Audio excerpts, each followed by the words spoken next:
This video we are going to explain the Gauss-Seidel load flow algorithm with flowchart. Gauss-Seidel load flow method is an iterative numerical technique used to solve nonlinear algebraic equation. Now let's see Gauss-Seidel power flow equation. Let's consider a n-bus system. Here, especially consider the middle bus. That bus name is I. In case of ith bus, the current I is equal to, according to Ohm's law formula, I is equal to V divided by Z. 1 by Z is Y. Expand this for all buses. I is equal to YI1 V1 plus YI2 V2 in middle bus, YII VI in the end bus, YIN VN. This formula can be expressed in summation form. Here, first bus to I minus 1th bus, that is the previous bus of the ith bus. Then next bus, I plus 1th bus to last bus, that is n bus. Here, first bus to I minus 1 bus, Yij into Vj. Then write the middle bus separately. Then I plus 1 bus to n bus. I plus 1 bus to nth bus. The formula becomes like this. Complex power is equated with apparent power. The complex power Pi minus JQi is equal to Vi star into Ii. From this equation, calculate Ii in left side, then cross multiply the Vi term. We get Ii is equal to Pi minus JQi divided by Vi star. This is the conjugate of the voltage. Now, this equation is Ii. This equation also Ii. Equating equations A and B. You get this one. Then take Yii into Vi term in left hand side. The remaining terms are in right hand side. Therefore, the equation is Yii into Vi is equal to this term, then minus of this term, then minus of this term. Then calculate Vi so that you cross multiply Yii in right hand side. Therefore, 1 divided by Yi is equal to Pi minus JQi divided by Vi star minus summation j is equal to 1 to I minus 1 Yij Vj minus summation j is equal to I plus 1 to n Yij Vj. Here in this equation, for iterative purpose, Vi is the new term, that is Vi new. Then Pi and Qi values are specified value, that is given in the problem. Then Vi star is the old value, the initial value. Then Vj, this Vj is the new value. Then Vj, this new j is the old value. This formula is called Gauss-Seidel load flow equation. Now let's see the algorithm with steps for Gauss-Seidel method. This is a iterative method, so we can calculate this problem by using computers. Usually in the computer, the programs are start by using the start button. The first step is start the program. Then second step, read line data, bus data, tolerance epsilon, and the acceleration factor alpha. What is line data? The line data may be the bus impedances value, the line charging admittance value, or the line admittance values are given. Then bus data. The buses are PV bus, then PQ bus. PV bus means real power and magnitude of voltages are specified. The load bus means the real power and reactive power values are mentioned. Then tolerance. The tolerance value is plus or minus 5% for normal deviation. In case of maximum deviation, this may taken as plus or minus 10%. Then this is the acceleration factor. The acceleration factor for fast convergence. or reduce number of iterations, the acceleration factor is required. Bus voltage computed at each iteration is multiplied by this acceleration factor. This value is more than unity. The range of this factor is normally 1.3 to 1.7. For this range is satisfactory for typical systems. This is the acceleration factor. Then go to step number 3. The third step, form a Y-bus matrix. These steps are discussed previously. Y-bus matrix are formed by inspection method or LU factorization method. Then next, initialize bus voltages. Here, in case of generator bus, the magnitude of voltage is specified for all iteration. The load angle is 0 for initial iteration. First iteration is assume the load angle is 0. Then second iteration onwards, the load angle, that is the phase angle only changes.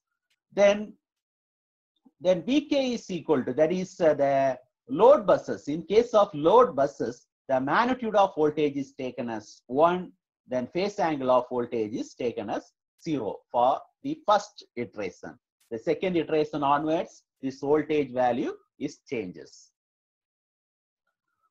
Now go to the next step, set the iteration count. Now before going to iteration, identify the data, calculate Y-bus and initialize bus voltages. Then go to the first iteration, that is iteration number 1. Then the first iteration also go the first bus, that is bus number 1. Look at the first bus. Usually the first bus is the slack bus or reference bus. In case of reference bus, the magnitude of voltage and the phase angle of the voltage are not changed for any iteration. So we are going to the next bus. They increase the bus number 1 by first bus by 1. That is I is equal to I plus 1. Then the next bus, the bus may be referred to generator bus. Thus, I refer to generator bus. The magnitude of voltage is specified value. That value is not changed. Only calculate the load angle of voltage. Phase angle of the voltage will be changed. In case of generator bus, the first of all calculate the reactive power. The reactive power may calculate by using this formula minus imaginary part of VA star summation J is equal to 1 to N Yij Vj. Using this formula, calculate the reactive power. Because in case of generator bus, the reactive power limits are specified. The reactive power value must be within the limit. Then only the bus sets the load bus. For that, you check the Q limit. Check for Q limit. The Q limit, the calculated value is less than our specified Q value. Then we assign the generated reactive power. Assign the reactive power of the ith bus is equal to the minimum value. The calculated QI value is maximum of the specified value. Assign the reactive power value is equal to the maximum value. Within the limit, the value is equal to calculated value. If any load reactive power may given, subtract this value. This calculation is very important for generator bus.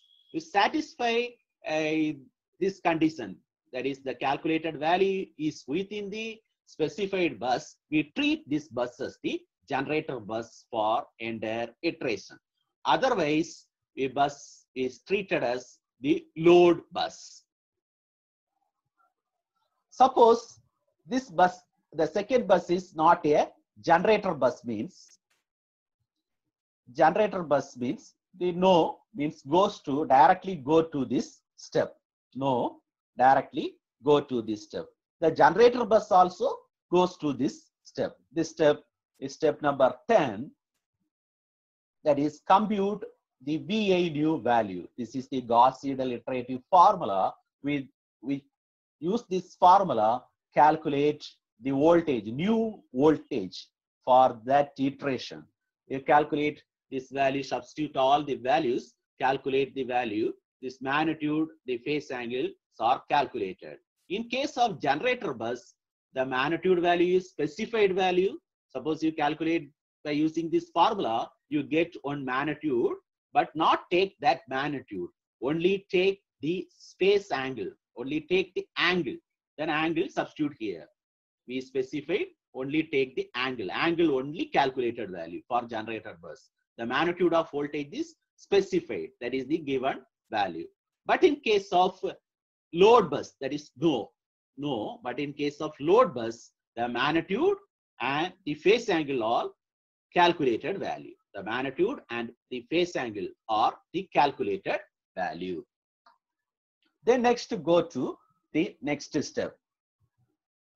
Is I less than n, that is the number of buses is less than n, then next go to the next bus. That is then again repeat, increase the bus by 1, then check the next bus is the generator bus or load bus. The generator bus means calculate the reactive power, then the reactive, check for Q limit violation, then calculate the voltage angle. For load bus means directly calculate the voltage and the phase angle. Repeat these steps until you satisfy this condition. Beyond this condition, I is greater than n, I is yes, then go to this step. Here we check the tolerance value. That is VA new, that is a current iteration value, VA old, that is previous iteration value. The difference between these two value is less than or equal to our tolerance. We already set the tolerance value. Usually this value is plus or minus 5% of this voltage. That satisfies this condition for all buses. You calculate the line flow, total line losses, reactive power generator, etc. Otherwise not satisfied, you go to this step and multiply this value with the acceleration factor for quick convergence for all buses. Then again go to the next iteration, increasing the iteration by 1, then go to here, then increasing the iteration from the bus. First bus is a slack bus, then second bus also. Repeat these steps. Then complete all the steps, calculate the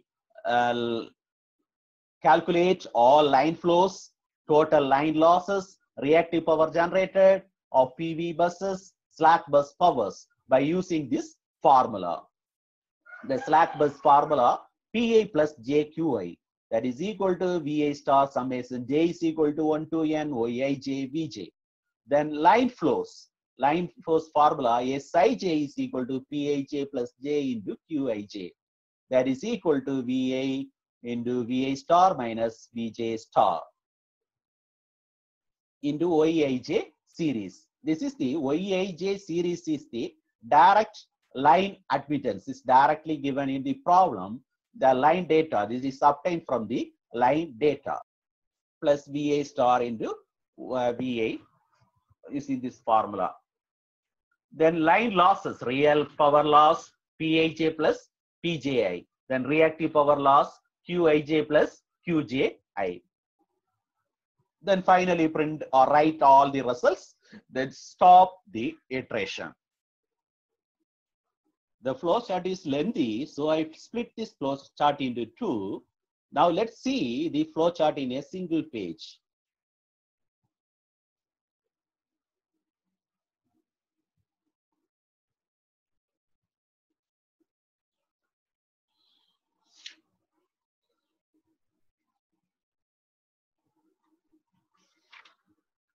The advantages of Gauss-Seidel method: it's a simple method, memory required is less, useful for small size system.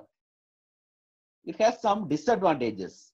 It requires large number of iterations to reach convergence, not suitable for very large systems. Convergence time increases with size of the systems. The size of the system increases, the time of convergence also increases. Suppose the system is very small, the computer memory also small, means you use this Gauss-Seidel method. Next video we will discuss Gauss-Seidel load flow example problems. Thank you.